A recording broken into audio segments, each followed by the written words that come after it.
Good evening, ladies and gentlemen. I am Karthikeyan, moderator for the conference call. Welcome to Avanti Feeds Limited Q3 FY26 earnings conference call. We have with us today Mr. C. Ramachandra Rao, Joint Managing Director, CFO and Company Secretary, Mr. A. Venkata Sanjeev, Executive Director of Avanti Feeds Limited and Avanti Petcare Private Limited, A. Nikhilesh, Director, Avanti Feeds Limited and Executive Director, Avanti Frozen Foods Private Limited, Mrs. B. Shantilata, GM Finance and Accounts, Avanti Feeds Limited, Mr. D.V.S. Satyanarayana, CFO, Avanti Frozen Foods Private Limited, and Mr. K.S. Reddy, CFO, Avanti Petcare Private Limited. As a reminder, all participants will be in listen-only mode, and there will be an opportunity for you to ask questions after the presentation concludes. If you need assistance during the conference call, please signal an operator by pressing star then 0 on a touch-tone telephone. Please note, this conference is recorded. I would now like to hand over the floor to Mr. C. Ramachandra Rao, Joint Managing Director, CFO and Company Secretary. Thank you. Thank you, Mr. Karthik. Good evening, ladies and gentlemen. I am pleased to extend a warm welcome to all of you for this investors conference call to review the unaudited financial results for Q3 FY26 and for the period ended 31st December 2025. Mr. Venkata Sanjeev and Mr. Nikhilesh, Executive Directors, are joining from the shrimp feed and processing plants respectively. Along with me here are Mrs. Shantilata, GM Finance and Accounts, D.V.S. Satyanarayana, CFO of Avanti Frozen, and K.S. Reddy, CFO of Avanti Petcare Private Limited. Begin with, Mrs. Shantilata will present highlights of financial results for the quarter ended 31st December 25 of Shrimp Feed Division and also consolidated financials of the company for the same period. Thereafter, Mr. D.V.S. Satyanarayana will present the financial highlights of Shrimp Processing and Export Division. Thereafter, K. Srinivas Reddy will present the status of Petcare project. After presentation by all of them, we will take up question and answer session. Over to Mrs. Shantilata. Thank you, sir. Good evening, everyone. Now I will take you through the consolidated and standalone financial performance highlights for the quarter and 9 months ended 31st December 2025. So first we will go through the consolidated financial results for the quarter ended December 26, Q3 26 results. So the comparative performance of Q3 FY26 with that of Q2 FY26 and Q3 FY25 have been given in the presentation already circulated. Gross income in Q3 FY26 is 1,447 crores as compared to 1,659 crores in the previous quarter of Q2 FY26, a decrease of 212 crores by about 12.78%. Compared to Q3 FY25 gross income of 1,405 crores, there is an increase of 42 crores by about 2.99%. The PBT for the Q3 FY26 is 222 crores as compared to 227 crores in Q2 FY26, a decrease of 5 crores by 2.2%, and compared to Q3 FY25 PBT of 184 crores, there is an increase of 38 crores by about 20.65%. The 9 months results, financial results for the 9 months ended 31st December 2025 is the comparative performance of 9 months FY26 with that of 9 months FY25 are also given in the presentation already circulated. Gross income in 9 months FY26 is 4,761 crores as compared to 4,341 crores in 9 months of FY25, an increase of 420 crores by 9.67%. The PBT is 698 crores in 9 months FY26 as compared to 526 crores in 9 months FY25, an increase of 172 crores by about 32.7%. The consolidated results indicate net impact of several factors such as increase or decrease in income, expenditure and exceptional items relating to both feed and frozen divisions, which will be discussed in the divisional performance of these units individually. So, standalone financial results of feed division. So, Q3 FY26 results. The gross income for the Q3 FY26 is 993 crores as compared to 1200 crores in the previous quarter of Q2 FY26, a decrease of about 207 crores due to decrease in the quantity of feed sold. The gross income in Q3 FY26 decreased to 993 crores from 1073 crores in the corresponding quarter of Q3 FY25, a decrease of 80 crores. This is offset by the decrease in the sale price and also increase in sales quantity by 13,922 MT. The PBT for Q3 FY26 is 172 crores as compared to 180 crores in Q2 FY26, a decrease of 8 crores by 4.44%, since Q2 is the main reason for the aquaculture industry. And compared to Q3 FY25 PBT of 167 crores, there is an increase of 5 crores by 2.99%, mainly due to decrease in raw material costs. The feed sales decreased to 1,18,127 MTs in Q3 as compared to 1,54,644 MTs in Q2 FY26 and from 1,32,049 MTs in Q3 FY25. So the 9 months FY26 results. Gross income in 9 months FY26 is 3,471 crores as compared to 3,484 crores in 9 months FY25, a decrease of 13 crores by 0.37%. The PBT is 576 crores in 9 months FY26 as compared to 465 crores in 9 months FY25, an increase of 111 crores by 23.87%. The feed sales increased to 4,38,335 MTs in 9 months FY26 as compared to 4,25,537 MTs in 9 months FY25. The major raw materials of feed are fish meal, soybean meal and wheat flour. The noticeable development in this quarter is increasing trend of two major raw materials, that is fish meal and soybean meal, resulting in decrease in the profitability when compared with previous quarter. The prices of these raw materials keep fluctuating since their production is based on agriculture and fish catches from the ocean. The prices of fish meal increased in Q3 FY26 to 117 per kg from 98 in Q2 and increased from 93 per kg in Q3 FY25.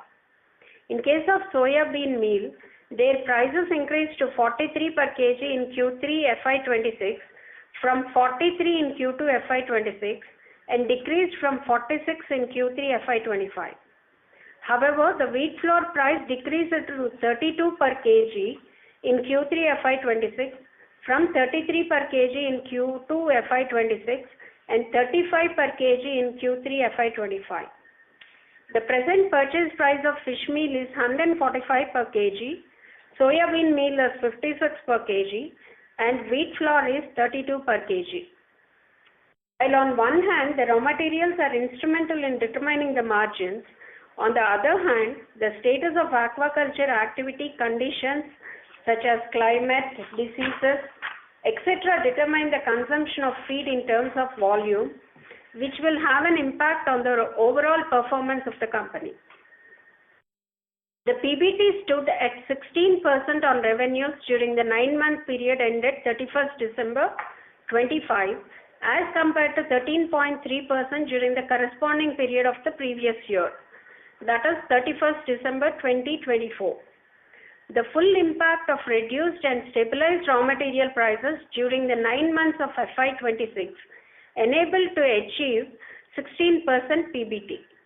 Considering continued steep increase in prices of major raw material like fish meal and soya bean meal during the past 3 months, which will have an impact on Q4 FY26. The PBT for the FY26 is expected to be around 14.5% to 15%. To sum up, in general, FY25-26 is expected to be a mix of favorable and challenging seasons for the aquaculture industry, both in respect of shrimp production as well as exports from India and global demand for shrimp exports. However, considering the performance during the first 9 months of FY26 as compared to performance during 9 months of FY25, the results are likely to register marginal improvement. Shrimp production and feed consumption FY25 and company plans for FY26. On the basis of estimated shrimp production of about 8 to 9 lakh MTs in calendar year 2025, the feed consumption is estimated to be about 11 to 12 lakh metric tons. The company's feed sales during the 9 months FY26 is 4,38,335 MT against 4,25,537 MT in 9 months 25. It is estimated that the feed sales during FY26 would be around 5,55,000 MT. Shrimp processing and export.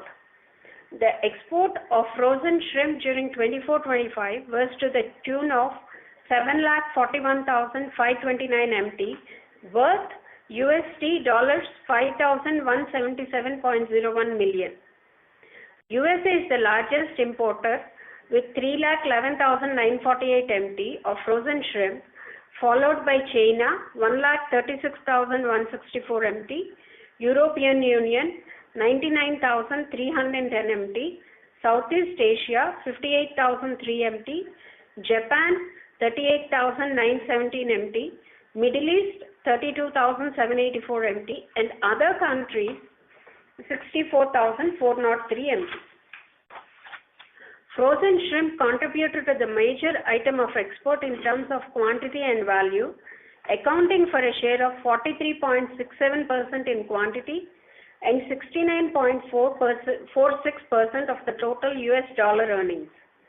Frozen shrimp exports during 24-25 increased by 8.3% in value terms and 6.06% in US dollar terms and 3.56% by volume. The company's shrimp exports during FY25 was 14,149 as compared to 13,444 in FY24, an increase of 682 MT. It is estimated that the exports during FY26 would be around 16,500 MT. Now I hand over to Mr. D.V.S. Satyanarayana to present highlights of shrimp processing and export division. Thank you, madam. Good evening, everyone. Now I would like to take you through the financial highlights of shrimp processing and export division. Q3 FY 2026 results. The gross income for Q3 FY 2026 was 455 crore as compared to 462 crores in Q2 FY 2026, a decrease by 7 crores representing 1.5%, mainly due to decrease in sales quantity by 1095 metric tons, which represents 23%.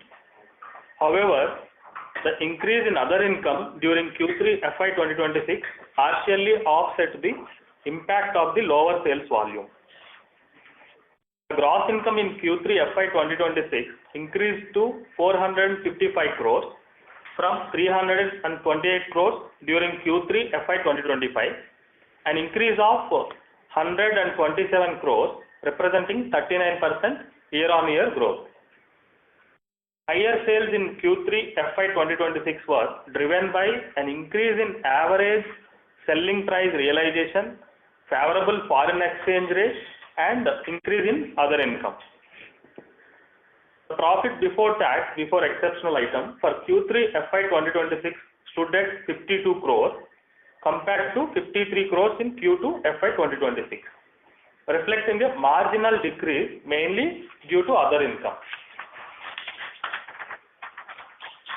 profit before tax in Q3 FY2026 was 52 crore, an increase from 18 crores in the corresponding quarter, that is Q3 FY2025, reflecting a significant increase primarily due to improved sales price realization, favorable foreign exchange rates, higher other income, and a reduction in ocean freight rates. Comparison of performance for 9 months ended 31st December 2025 with 9 months ended 31st December 2024. The gross income for 9 months during FY 2026 was 1,296 crores as compared to 855 crores in the corresponding 9 months period of previous year, that is financial year 2025. An increase of 441 crores representing 52% in the gross income during 9 months of FY 2026 is mainly due to increase in sales quantity by 2,804 metric tons representing 28% growth, and also improved average sales price realization. The profit before tax for the 9 months ended FY 2026 stood at 130 crores compared to 68 crores for the corresponding period in FY 2025, reflecting an increase of 62 crores in the PBT. This growth is mainly attributable to higher sales volumes, improved sales price realization, favorable foreign exchange rates, increased other income, and also there is a marginal reduction in ocean freight rates. With this, frozen results are completed. Now I hand over to Mr. K. Srinivas Reddy to update the status of pet food project. Thank you.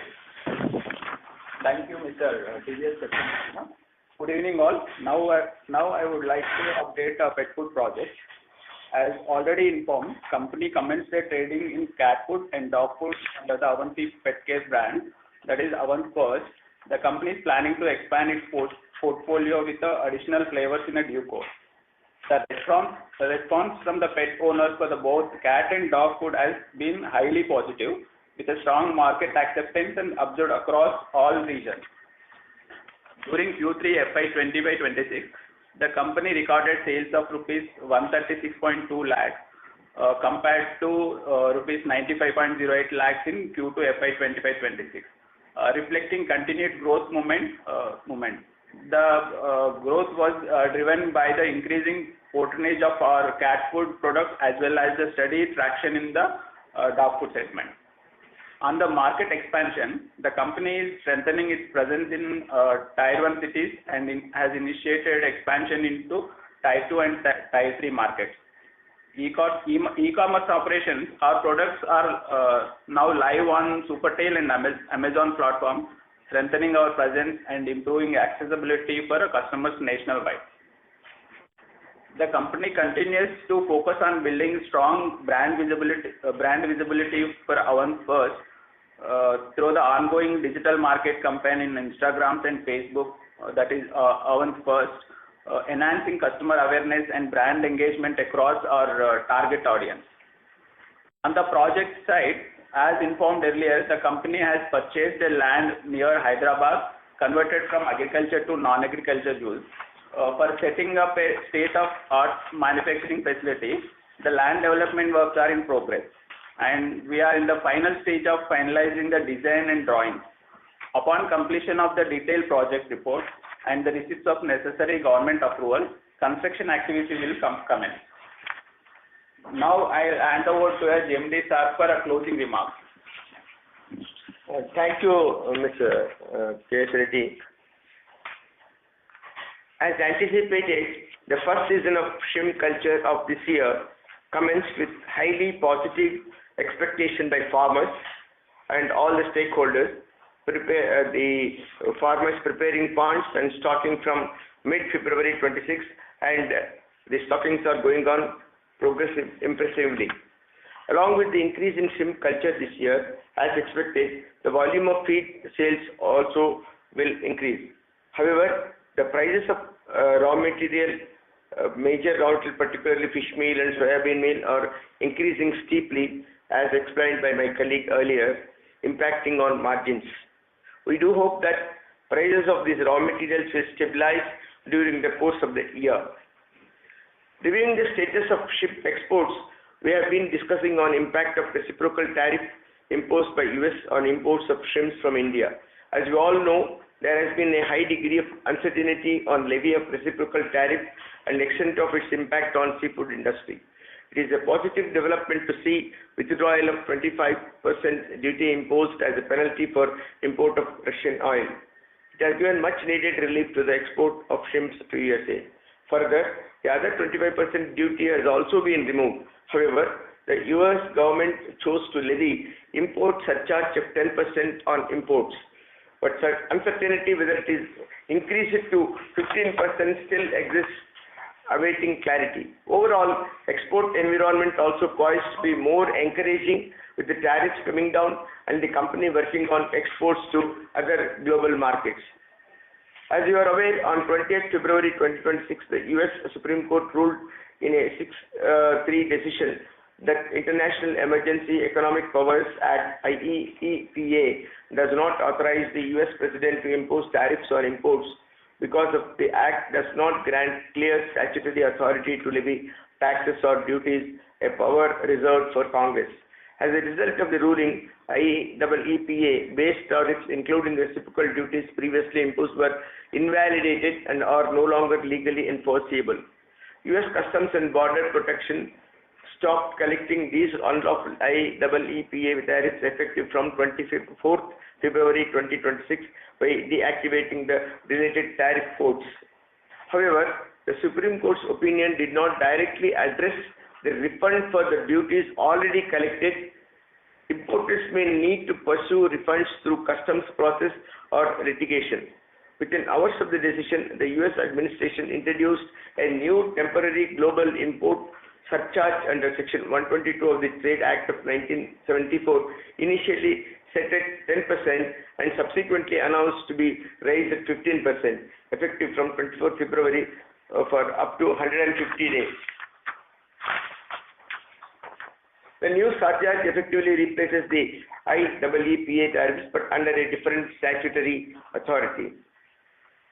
Having said so much about this tariff, Mr. Nikhilesh would be able to throw more light on this subsequently later on in the course of question and answer discussions.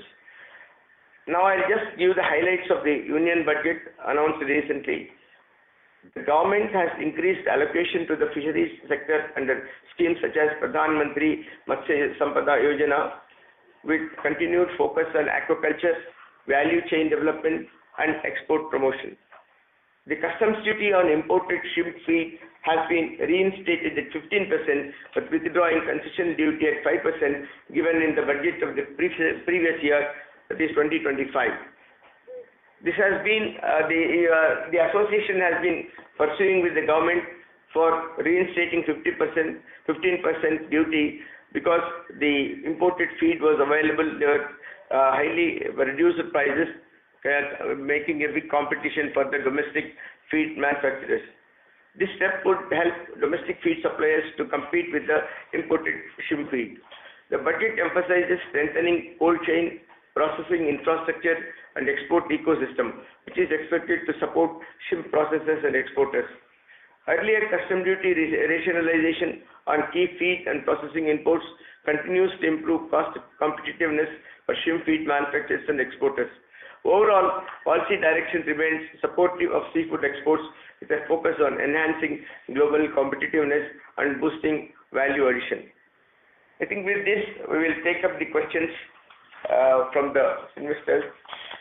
I think we can start this question and answer. Thank you, sir. Over to you, Mr. Karthik. Thank you, sir. Ladies and gentlemen, we will now begin the question and answer session. If you have a question, please press star and 1 on a telephone keypad and wait for your turn to ask the question. If you would like to withdraw your request, you may do so by pressing star and 1 again.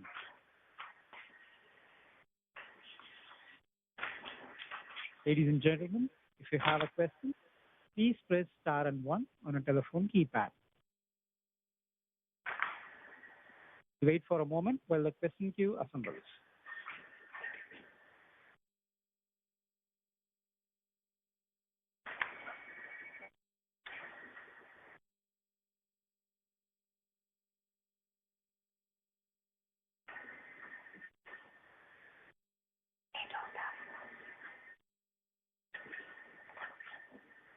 Ladies and gentlemen, if you have a question, please press star and one on the telephone keypad.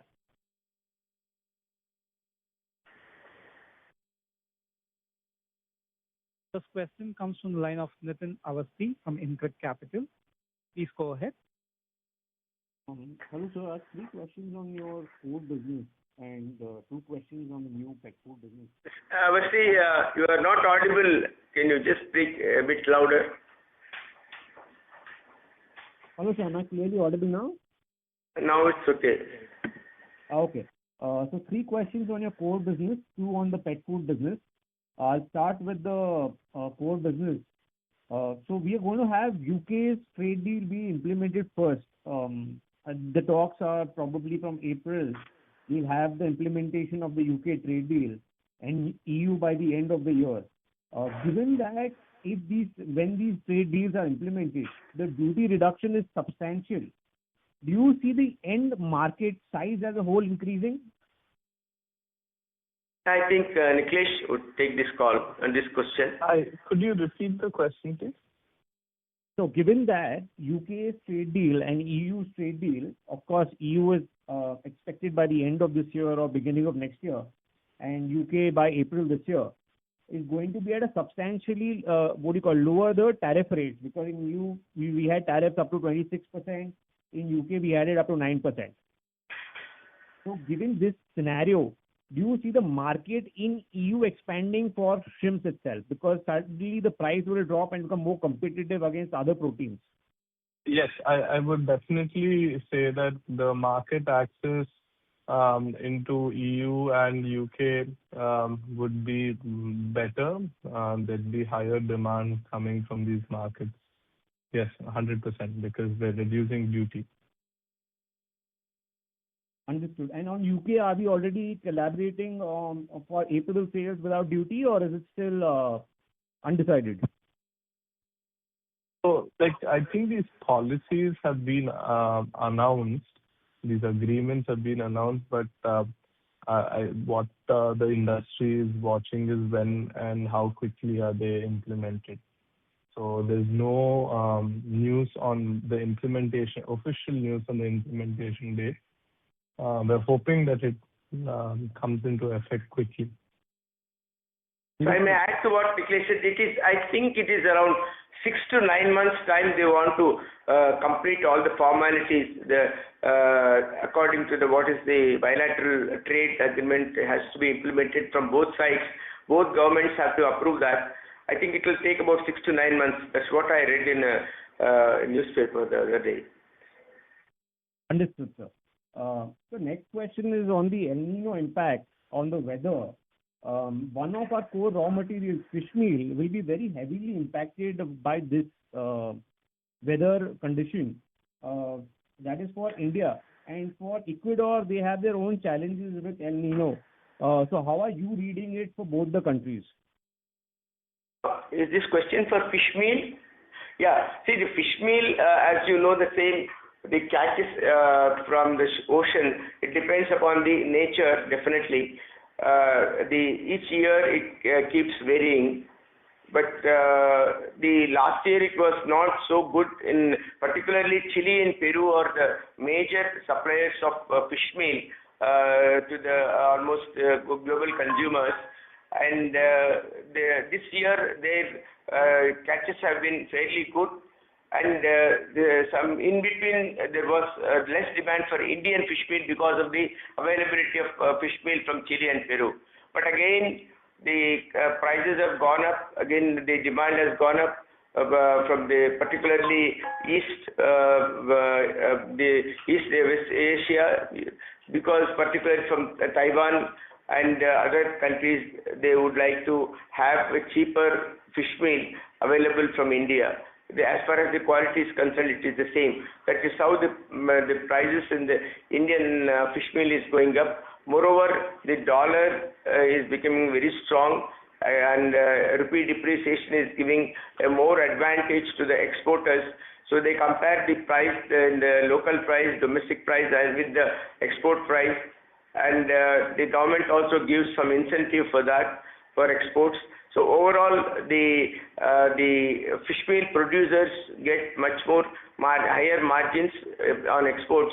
So this is definitely going to be a big challenge for us, and we have made representation to the government to bring some sort of a regulatory mechanism by which the exports are limited and adequate fish meal is available for the domestic consumption. But we'll have to wait and see, because the government is also interested in getting more and more forex. So they would not really agree to that, but we are making our efforts to somehow bring a balance between these two, exported fish meal and domestic availability. Let's wait and see for that. Understood, sir. Last question on the core business. The shipping rates and the container movement on our export front, are they stable given the Middle East situation at least is bad for shipping? So currently, this war is quite new. So right now we don't have any changes. Our shipping currently is below like the Cape of Good Hope, Africa. So we don't expect so much, but of course there should be some disruption. We need to see what happens. For us, since most of our markets are to US, Europe, Japan, I don't think there's any immediate direct effect, but there'll be some kind of trickle down effect depending on how containers are blocked or inventory is managed by the shipping company. So that we need to wait and watch. Understood, sir. Moving to the pet food business. I'm very sorry to interrupt, Mr. Awasthi. Could you please join back the queue? Of course. Thank you. Me? Can you come back? Participants are requested to restrict yourselves to 2 questions in the initial round and join back the queue for more questions. Next question comes from the line of Arjun Khanna from Kotak Mutual Funds. Please go ahead. Sir, thank you for taking my question. The first query is on the outlook for processing for FY27. So we have given a target of 16,500 for FY26 4 quarters. How do we look at FY27 given these trade agreements? I'll take that question.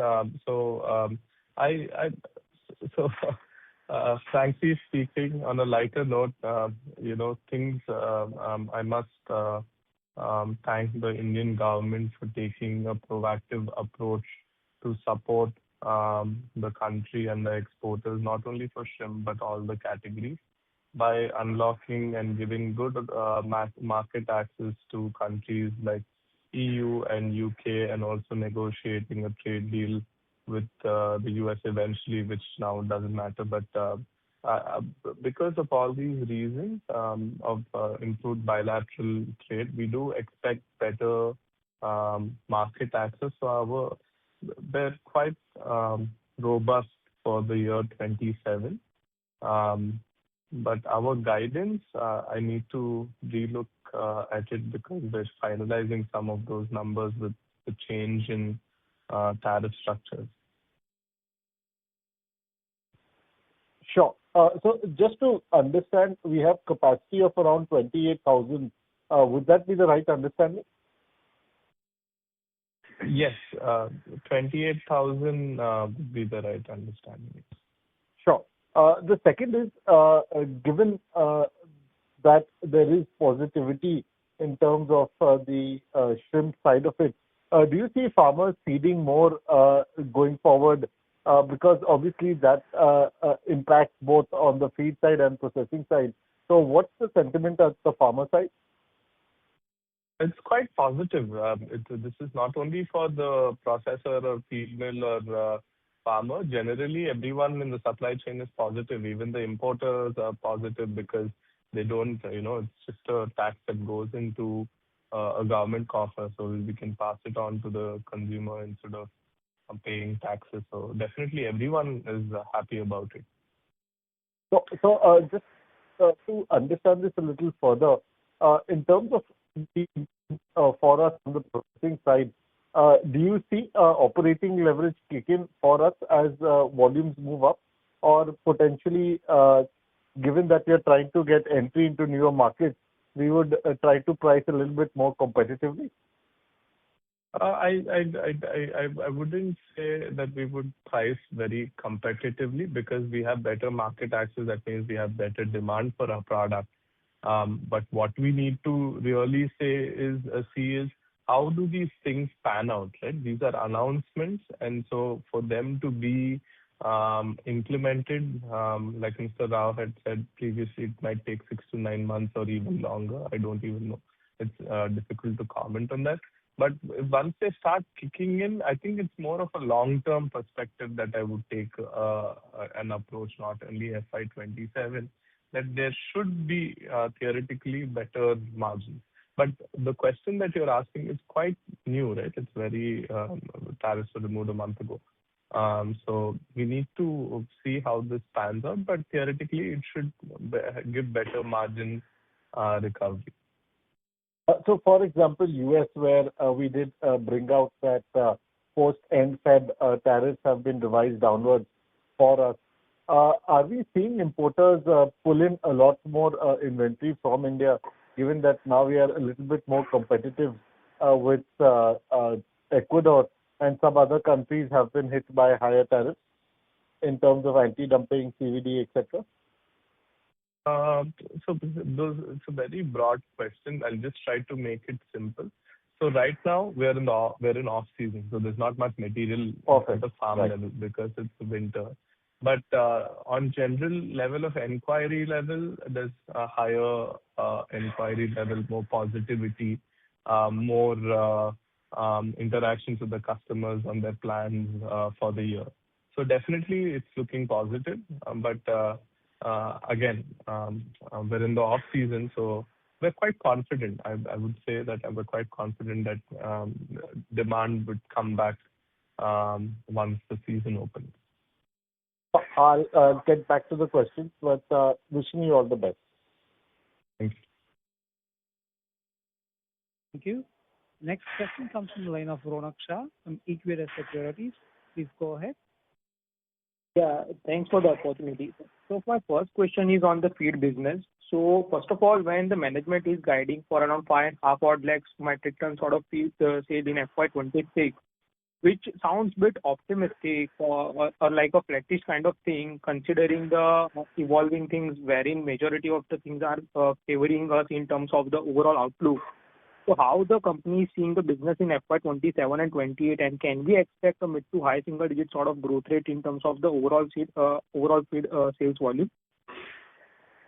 See, the growth of volume depends on the circumstances prevailing during the main culture seasons, that is first season and the second season.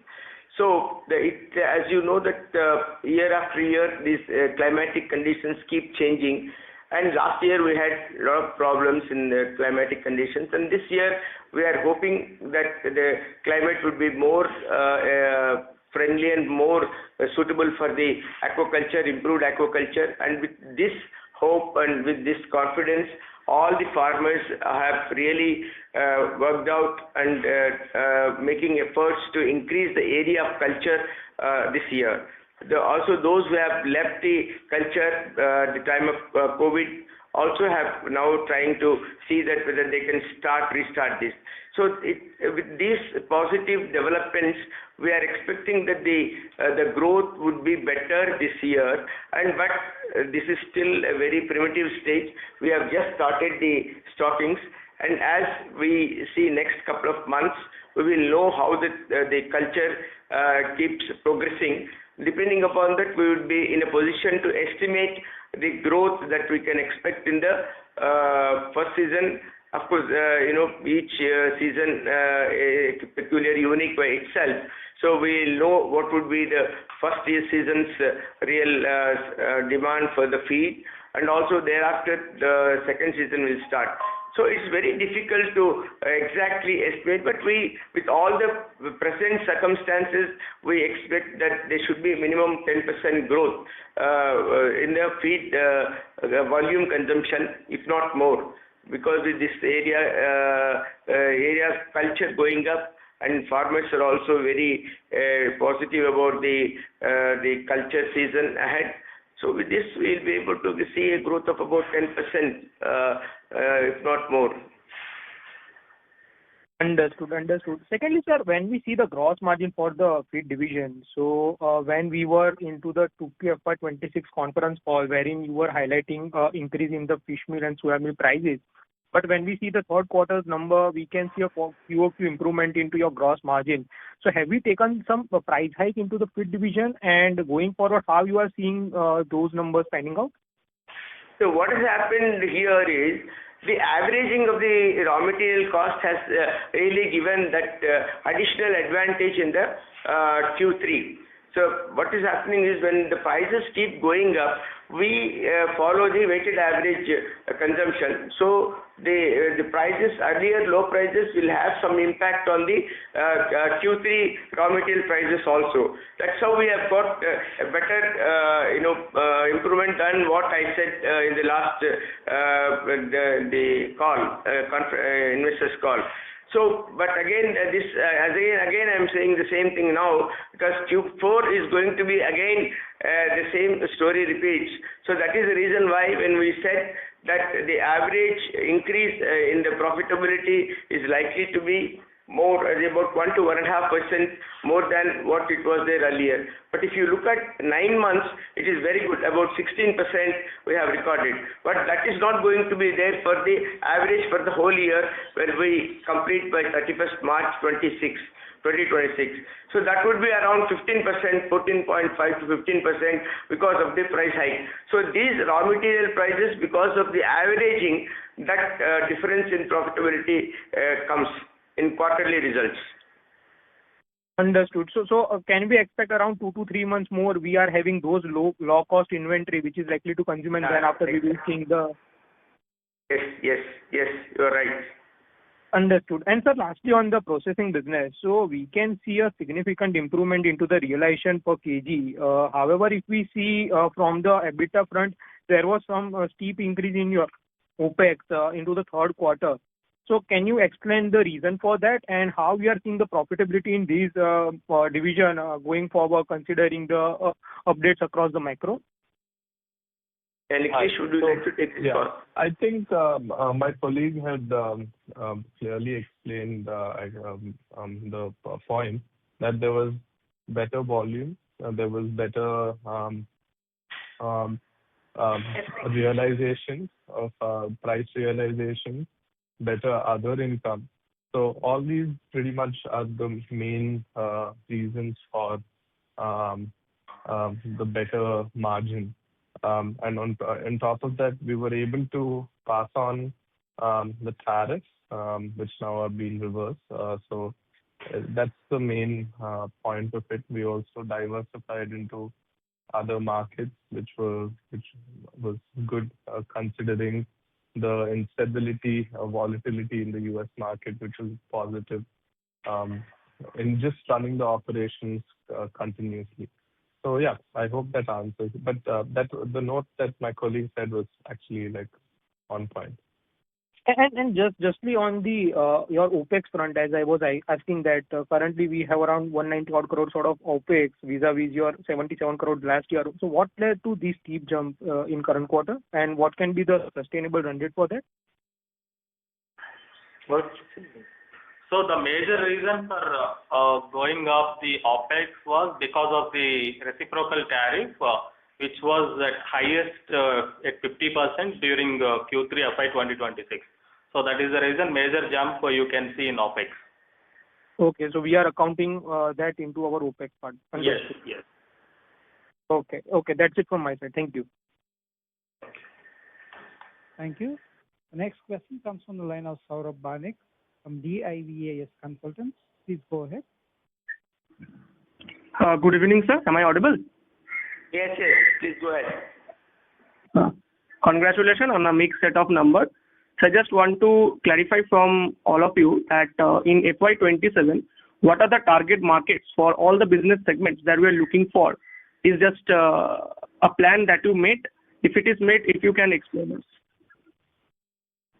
See, for FY27, we are working on the projections, because till recently we had so many challenges like tariffs and also our own culture season, how it's going to be, and what efforts that should we make to encourage the farmers to undertake more culture, and all this planning was going on. So we are in the process of preparing the budgets for the 26-27. I think we'll be able to share with you sometime. The next call we should be able to give you more details on that. Okay, thank you so much for the clarification. And sir, one more question regarding this. In Africa and West Asia and overall Asia, you are also taking a few market share and operating as well. So how much expectations of that sales realizations that you expect from this Asia and Africa as well? So if you please share this at least. Niklesh, is it got to? Hi, can you repeat that question? Yes, sir. What do you say, sir? Can you repeat? Okay. So in FY27, as I said, so your plans and projections are on. I just want to know that in Africa and in Asia, are there any opportunities to grow your markets for all the business segments that we are operating? So Africa generally it's in terms of income level quite low. So the opportunity in Africa may be not immediate, but more long term. So I wouldn't say in the immediate next 2-3 years. Asia in particular has been doing quite well. If you see our share in Asian markets has been growing over the past few years. So we're still very bullish on the Asian market. So we do expect higher sales towards this region. So as far as speed is concerned, we are making efforts to go to the Middle East, and we are trying to enter that market. We have trials are going on, and their culture there, we are supporting them with the technical advice, and also we have sent some trial products also to feed to them, and we are making efforts to supply to these Middle East countries also for this shrimp feed. We'll have to wait and see. Okay, so sir, can you please share your percentage? How much? How far are you?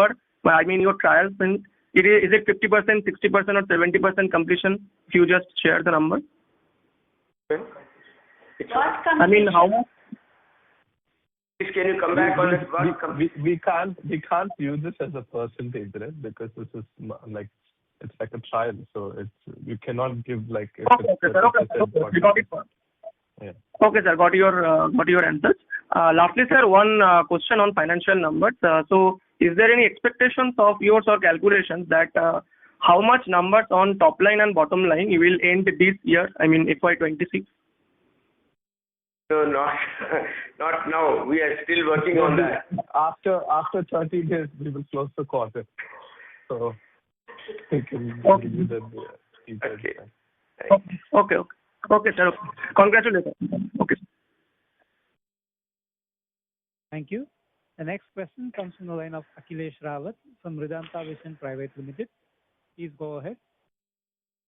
Hi. So my question is regarding pet food business. I just want to understand how we are going to penetrate the market, as the market is surrounded by and dominated by some few key players. So could you please shed some light on your plan, like in long term, how are we going to penetrate the market?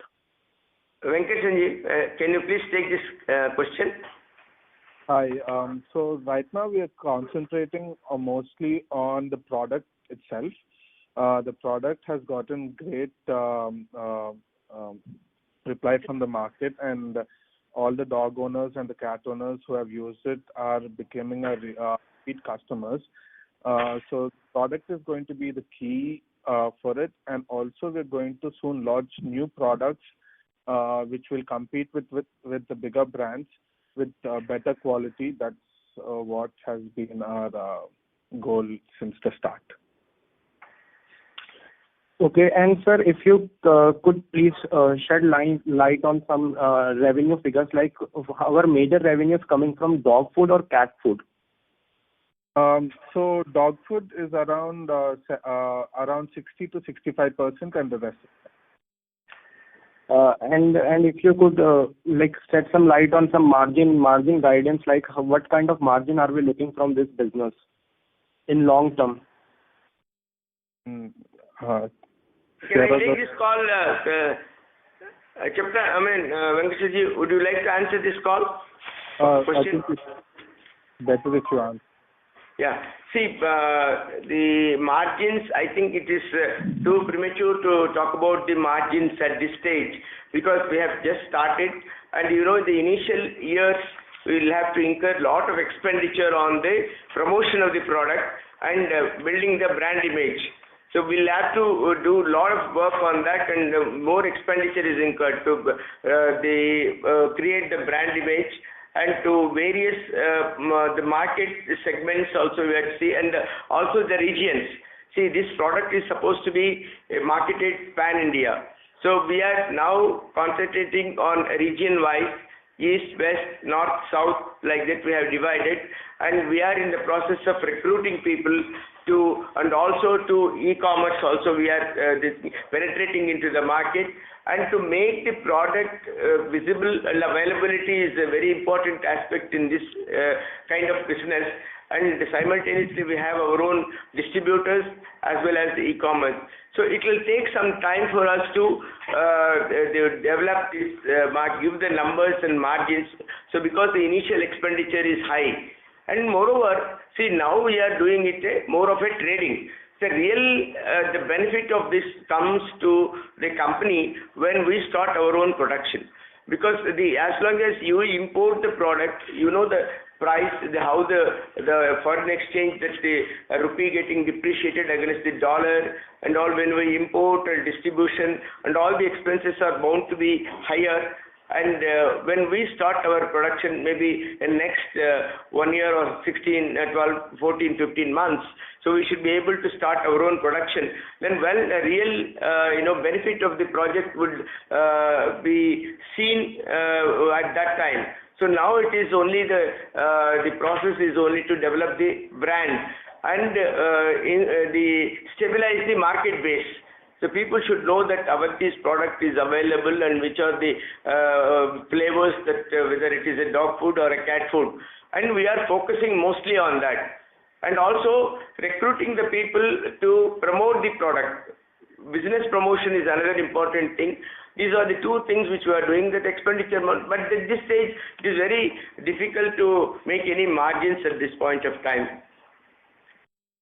And sir, last question regarding this only. So sir, as you have said that we are going to start our own production, so how much capex are we going to do, or is it, or do we have any facility as of now running in which we will do production? So that's my last question, sir. Thank you. We have purchased the land. Land development is going on. We are working with our collaborators for preparing the drawings, and also the machinery estimates, civil works, all this work is actively working on that, and we should be able to really give the clear estimate of the total project cost. Maybe next couple of months we should be able to do it, and we start working on the drawings, and we in India we need so many approvals from the government to start the construction itself. So we will start working on that.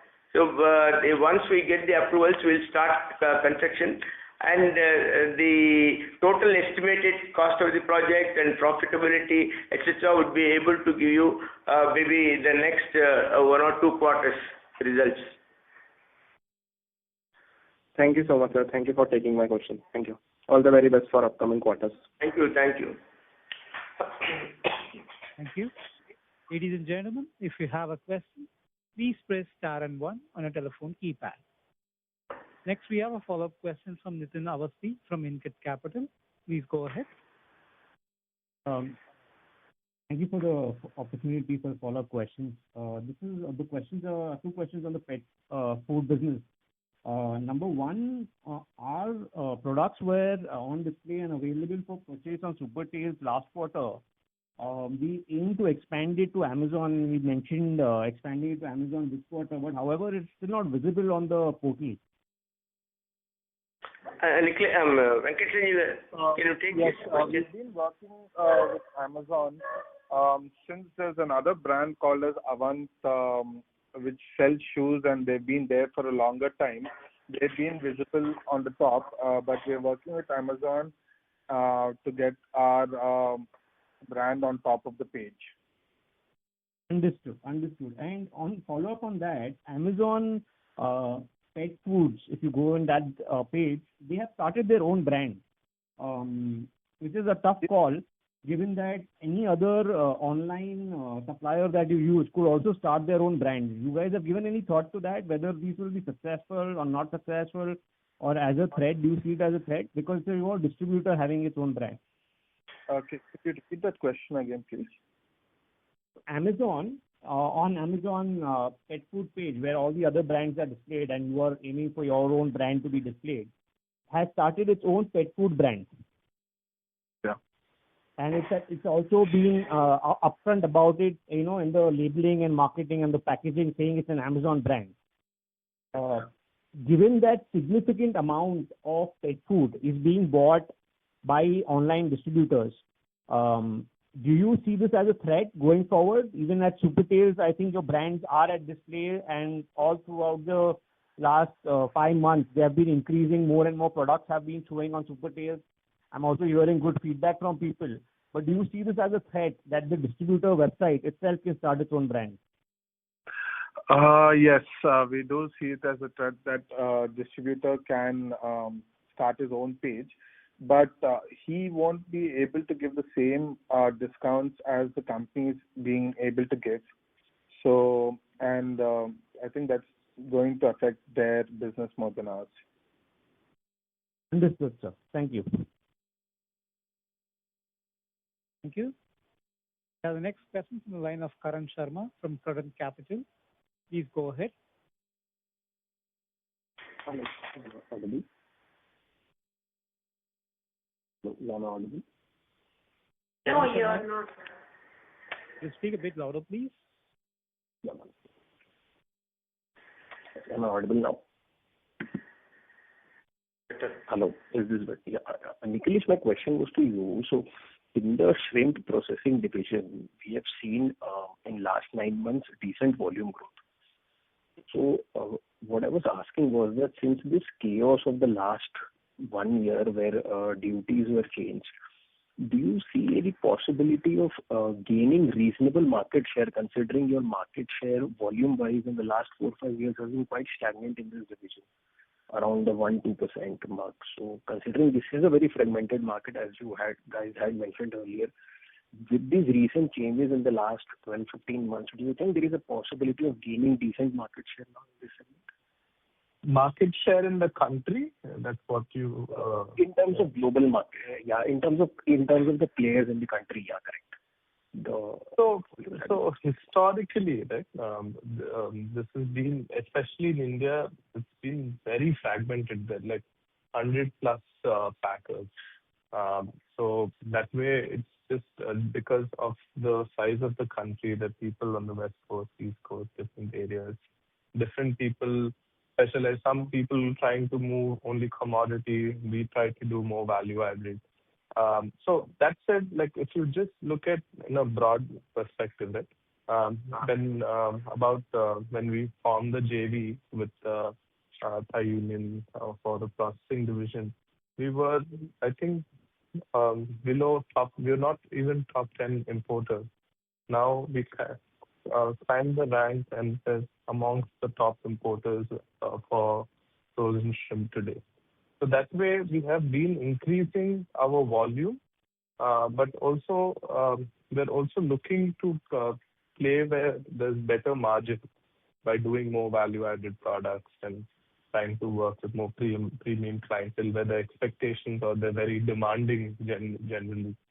So that's that. But in the next few years, from FY27 onwards, our main target is to continue to scale. If you see our CAGR % on volume or revenue, every year they continue to grow the business step by step. And with food processing, that's the way to do it, because when a consumer gets the bag of shrimp, they find any problems, they can raise complaint, right? So, and food safety issue itself is very sensitive. So every year we're going to increase step by step, step by step. That we're quite confident, and that's how we've showed the business at least in the last 10 years. Okay, Nikhilesh, thank you. Thank you. Thank you, sir. There are no further questions. Now I hand over the floor to Mr. C. Ramachandra Rao for closing comments. Thank you for all the investors for actively participating and sharing your views on the performance of the company, the quarter, and as well as 9 months ended 31st December 25. And I conclude this conference call with a note that the next call will be able to really see the year-end results as well as the future planning of the company. Thank you for your time. Thank you very much. Thank you, sir. Ladies and gentlemen, this concludes your conference for today. Thank you for your participation and for using Gooseber's conference call service. You may disconnect your lines now. Thank you and have a pleasant day.